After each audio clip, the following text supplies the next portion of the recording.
Hi all welcome back to our channel. இன்றைக்கி நம்ம சேனலில் பார்த்தீங்கன்னா ரொம்ப ஒரு இன்ட்ரெஸ்டிங்கான ஒரு வீடியோ தாங்க பார்க்க போகிறோம். ஸோ ப்ரெக்னென்சி சம்மந்தமான ஒரு வீடியோ தாங்க பார்க்க போகிறோம். ஸோ இந்த வீடியோ பார்த்தீங்கன்னா ப்ரெக்னெண்ட்டாக இருக்கக்கூடிய லேடிஸ்க்கு ரொம்ப யூஸ்ஃபுல்லாக இருக்குங்க. இப்போ வாங்க நம்ம வீடியோக்குள்ளே போகலாம். ப்ரெக்னெண்ட்டாக இருக்கக்கூடிய லேடிஸ்க்கு பார்த்தீங்கன்னா கண்டிப்பாக இந்த ஒரு டவுட் இருக்கும். நம்ம வயிற்றில் வளரக்கூடிய குழந்தை ஆண் குழந்தையாக இருக்குமா பெண் குழந்தையாக இருக்குமான்னு நிறைய பேருக்கு ஒரு டவுட் இருக்குங்க. ஸோ எனக்கு பார்த்தீங்கன்னா ஃபஸ்ட்டு பாப்பாவுக்கு எனக்கு இருக்கக்கூடிய ஒரு சிம்டம்ஸ்லாம் இருந்துச்சு. ஸோ அதை பற்றி நான் டீட்டெயிலாக உங்கள் கூட நான் ஷேர் பண்ணிக்கலான்னு தாங்க இருக்கேன். ஸோ எனக்கு ஃபஸ்ட்டு பார்த்தீங்கன்னா பையன்தான். ஸோ என் பையனுக்கு பார்த்தீங்கன்னா எனக்கு ஒரு சில சிம்டம்ஸ்லாம் இருந்துச்சு. ஸோ அந்த சிம்டம்ஸ்லாம் வச்சு நான் எங்கள் அம்மா அப்பா கிட்ட சொன்னேன், இது கண்டிப்பாக பையன்தாம்மா, எனக்கு 100% ஷியோராகவே தெரிஞ்சுது. ஸோ அந்த சிம்டம்ஸ்லாம் என்னென்னு சொல்லிட்டு தான் உங்கள் கூட நான் ஷேர் பண்ணிக்க போகிறேன். இந்த சிம்டம்ஸ்லாம் இருந்தால் தான் பையனா அப்படின்னு கேட்டிங்கன்னா அப்படிலாம் இல்லை. ஸோ இதில் ஒரு சில சிம்டம்ஸ் இருந்தாலே போதும். ஸோ இதை வச்சு 99% இல்லை 100% கன்ஃபார்மாக பையன்தான்னு கேட்டிங்கன்னா அதை நான் இல்லைன்னு தான் சொல்லுவேன். ஸோ மதரோட ஃபீலிங்ஸ் இருக்கும் இல்லையா? ஸோ எனக்கு என்ன குழந்தை பிறக்கும், எனக்கு இந்த மாதிரியான சிம்டம்ஸ்லாம் இருக்குது அப்படின்ற மாதிரி நமக்கு ஒரு ஃபீலிங்ஸ் இருக்கும் பார்த்தீங்களா? ஸோ அந்த மாதிரி தான் நம்ம ஒரு சந்தோஷத்துக்காக நம்ம நினச்சிக்கலாம். பட் இது 100% ஷியோர் கிடையாது. ஸோ நமக்கு இருக்க சிம்டம்ஸை வச்சு இது பையன் தானா பொண்ணு தானா நம்மளே ஒரு கெஸ் பண்ணிக்கலாம், அவ்வளோதான். கன்சீவாக இருக்கக்கூடிய மதர்ஸ்க்கு பார்த்தீங்கன்னா இந்த சிம்டம்ஸ் கண்டிப்பாக இருக்கும். நம்மளோட வயிறை வச்சு கூட பார்த்தீங்கன்னா இது ஆண் குழந்தையா பெண் குழந்தையான்னு பெரியவங்களாம் கண்டுபிடிப்பாங்க. ஸோ அப்படி எங்கள் பாட்டிக்கிட்ட நான் கேட்டதுக்கே எங்கள் பாட்டி என்ன சொன்னாங்கன்னா, ஃபஸ்ட்டு பாப்பாவுக்கு பார்த்தீங்கன்னா உன் வயிறு கீழ் நோக்கி இருக்குது, கீழே இறங்கி இருக்குது, இது பையன்தான் அப்படின்ற மாதிரி சொன்னாங்க. ஸோ அப்போ மேல் நோக்கி இருந்தால் பொண்ணு, கீழ் நோக்கி இருந்தால் பையன் சொன்னாங்க. ஆனால் எனக்கு கீழ் நோக்கி தான் வயிறு இருந்துச்சு. அதனால் எனக்கு பார்த்தீங்கன்னா இந்த சிம்டம்ஸ் எனக்கு கரெக்டாக சூட்டபிள் ஆச்சு. ஸோ மதரோட வயிறை வச்சு கூட நம்ம ஆண் குழந்தையா பெண் குழந்தையான்றதை கண்டுபிடிக்கலாம். வயிறு கீழ் நோக்கி இருந்துச்சுன்னா பையன்னு சொல்கிறாங்க. அடுத்த சிம்டம்ஸ் என்னென்னு பார்த்தீங்கன்னா கன்சீவாக இருக்கக்கூடிய மதர்ஸ்க்கு பார்த்தீங்கன்னா யூரினை வச்சு கூட கண்டுபிடிப்பாங்க. பையனாக இருந்துச்சுன்னா யூரின் அடர்ந்த மஞ்சள் நிறத்தில் இருக்கும்னு சொன்னாங்க. ஸோ இந்த சிம்டம்ஸ் கூட எனக்கு கண்டிப்பாக சூட்டபிளாகவே இருந்துச்சு. இந்த சிம்டம்ஸ் பார்த்தீங்கன்னா ரொம்ப முக்கியமான சிம்டம்ஸுங்க. ஆனால் எல்லாருக்குமே இது கரெக்டாக வருமானு கேட்டிங்கன்னா இல்லைன்னு தான் நான் சொல்லுவேன். ஏன்னா ஒவ்வொரு ஸ்கேன்லேயும் பார்த்தீங்கன்னா பாப்பாவோட ஹார்ட் பீட் மாறிக்கிட்டே இருக்கும். ஃபஸ்ட்டு ஸ்கேன் எடுக்கும்போது பார்த்தீங்கன்னா 164 இருந்துச்சு பாப்பாவோட ஹார்ட் பீட்டு. அப்புறம் எடுக்கக்கூடிய ஸ்கேனுக்கு எல்லாமே குறைஞ்சிட்டே இருந்துச்சு. நான் 9th மந்த்து ஸ்கேன் எடுக்கும்போது அந்த ஸ்கேனில் இருக்கக்கூடிய ஹார்ட் பீட்டை வச்சு நான் கண்டுபிடிச்சிட்டேன் இது பையன் தானே. என் பையனுக்கு அப்போ பார்த்தீங்கன்னா 142 கிட்டே இருந்துச்சு. நான் அப்போவே கெஸ் பண்ணிட்டேன் இது பையன்தான் அப்படின்ற மாதிரி. இப்போது நான் எடுத்த இந்த ரிப்போர்ட்டில் பார்த்தீங்கன்னா க்ரோத் ஸ்கேன் எடுத்திருந்தேன். அதில் 152 கிட்டே இருந்துச்சு. ஸோ ஹார்ட் பீட்டை வச்சு நம்ம கெஸ் பண்ணவே முடியாது. ஆனால் என்னோடய சிஸ்டருக்கு பார்த்தீங்கன்னா 164 கிட்டே இருந்துச்சு லாஸ்ட்டு ஃபைனல் க்ரோத் ஸ்கேனில். ஆனால் பையன்தான் பிறந்தாங்க. அதனால் ஹார்ட் பீட்டை வச்சு நம்ம கெஸ் பண்ணுறதுன்றது கண்டிப்பாக அது ராங்காக தான் போகும். ஸோ அதனால் எனக்கு சொன்ன வரைக்கும் என்னென்னு பார்த்தீங்கன்னா 140 கீழே இருந்துச்சுன்னா பையன், 140க்கு மேலே இருந்துச்சுன்னா பொண்ணுன்னு சொல்கிறாங்க. பட் இதை நான் நம்பவே மாட்டேன். எந்த ஒரு கன்ஃபர்மேஷனுமே என்னால் கொடுக்கவே முடியாது. நான் எடுத்த என்னோடய ஸ்கேனில் 142 கிட்டே இருந்துச்சு. அப்போ நான் அதை கெஸ் பண்ணேன். ஆனால் எல்லாருக்குமே அந்த மாதிரி கரெக்டாக அமையலை. ஸோ அதனால் இந்த சிம்டம்ஸை நான் கரெக்டாக நான் சொல்லவே மாட்டேன். ஸோ அடுத்த சிம்டம்ஸ் என்னென்னு பார்த்தீங்கன்னா மதரோட பாதத்தை வச்சு கூட கண்டுபிடிக்கலாம். மதரோட பாதம் பார்த்தீங்கன்னா ரொம்ப குளிர்ச்சியாக இருந்துச்சுன்னா பார்த்தீங்கன்னா உங்களுக்கு பையன் பிறக்கிறதுக்கான வாய்ப்புகள் அதிகம்னு சொல்கிறாங்க. நான் இது வரைக்கும் காலை தொட்டு பார்த்ததே கிடையாது.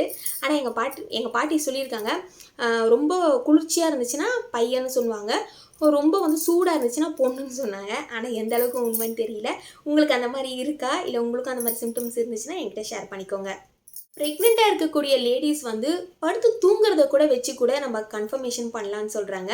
எங்கள் பாட்டி என்ன சொன்னாங்கன்னா, லெஃப்ட் சைடு நீ படுக்கும்போது ரொம்ப கம்ஃபர்டபுளாக ஃபீல் பண்ணுறேன்னு நீ நினச்சேன்னா கண்டிப்பாக அது பையனாக தான் இருக்கும் அப்படின்ற மாதிரி சொன்னாங்க. இது எனக்கு கண்டிப்பாக சூட்டபிள் ஆச்சுன்னு தான் நான் சொல்லுவேன். ஏன்னா நான் லெஃப்ட் சைடு தான் ஃபஸ்ட்டு பாப்பாவுக்கு லெஃப்ட் சைடு தான் தூங்குறது தான் எனக்கு கம்ஃபர்டபுளாகவே இருந்துச்சு. பட்டு இந்த ப்ரெக்னென்சியில் நான் ரைட் சைடு தூங்குறது தான் எனக்கு கம்ஃபர்டபுளாகவே இருக்குது. பட் ரைட் சைடு தூங்கக்கூடாது, லெஃப்ட் சைடு தான் தூங்கணுன்ற மாதிரி டாக்டருமே சொல்லியிருக்காங்க. ஸோ அதனால் இந்த சிம்டம்ஸ் பார்த்தீங்கன்னா எனக்கு ஃபஸ்ட்டு பாப்பாவுக்கு சூட்டபிள் ஆச்சுன்னு நான் சொல்லுவேன். ப்ரெக்னெண்ட்டாக இருக்கக்கூடிய எல்லா லேடிஸ்க்கும் பார்த்தீங்கன்னா உங்களுக்கு ஃபஸ்ட்டு 3 மாதத்தில் வாமிட்டிங் கொமட்டல் இந்த மாதிரிலாம் இருக்கும். இது வந்து அதிகமாக இருந்துச்சுன்னா பையன்னு சொல்கிறாங்க. எனக்கு வந்து ஃபஸ்ட்டு பாப்பாவுக்கு அப்படி தான் இருந்துச்சு. ஃபஸ்ட்டு 3 மாதம் வரைக்குமே வாமிட்டிங் கொமட்டல் இந்த மாதிரி இருந்துக்கிட்டே தான் இருந்துச்சு. ஸோ இப்படி இருந்தால் பையன்னு சொல்கிறாங்க. என்னால் வந்து இதை நம்பவே முடிய மாட்டுது. ஏன்னா இப்போவே எனக்கு ஒரு 2 மாதம் அப்படி தான் இருந்துச்சு. ஆனால் வந்து இப்போது வரைக்குமே பார்த்தீங்கன்னா எனக்கு வாமிட்டிங் கொமட்டல் அந்தளவுக்குலாம் இல்லை. ஃபஸ்ட்டு மாதம் மட்டும்தான் எனக்கு இருந்த மாதிரி இருந்துச்சு. அப்புறம் எல்லாமே வந்து நார்மலான மாதிரி இருந்துச்சு. ஸோ இதை வச்சு நம்ம கெஸ் பண்ணும்போது பையனா பொண்ணான்றது வந்து கெஸ் பண்ண என்னால் முடியவே இல்லை. ஸோ உங்களுக்கு அந்த மாதிரி சிம்டம்ஸ் இருந்துச்சுன்னா நீங்கள் சொல்லுங்கள். உங்கள் வயிற்றில் வளரக்கூடிய குழந்தை ஆண் குழந்தையாக இருந்துச்சுன்னா மதரோட கை வந்து ரொம்ப ட்ரையாக இருக்கும்னு சொல்கிறாங்க. இப்போ நான் ப்ரெக்னெண்ட்டாக தான் இருக்கேன். எனக்கு வந்து அந்த மாதிரி எதுவுமே தெரியலை. ஆனால் உங்களுக்கும் அந்த மாதிரி இருக்கான்றதை சொல்லுங்கள். ஏன்னா ஃபஸ்ட்டு பாப்பாவுக்கு எனக்கு ட்ரையாக இருந்துச்சு. ஆனால் இந்த பாப்பாவுக்கு எனக்கு ட்ரையாகவே இல்லை. ஸோ அப்போ இது பெண் குழந்தையாக இருக்கும்னு நான் நினைக்கிறேன். ஏன்னா வந்து நமக்கு ஒரு ஃபீலிங்ஸ் இருக்கும் இல்லையா? ஸோ அவ்வளோதான். பட் இது கரெக்டாக உண்மையாக பொய்யான்றதெல்லாம் நமக்கு தெரியாது. இதில் இருக்கக்கூடிய சிம்டம்ஸ் வந்து எல்லாமே வந்து ப்ரெக்னெண்ட்டாக இருக்கவங்களுக்கு இருக்குமான்னு கேட்டால் கண்டிப்பாக இல்லைன்னு தான் சொல்லுவேன். ஒரு சில சிம்டம்ஸ் மட்டும்தாங்க இருக்கும். ஸோ ஒரு சில சிம்டம்ஸ் இருந்தாலே இது ஆண் குழந்தையான்னு கேட்டிங்கன்னா அதுவும் நான் இல்லைன்னு தான் சொல்லுவேன்.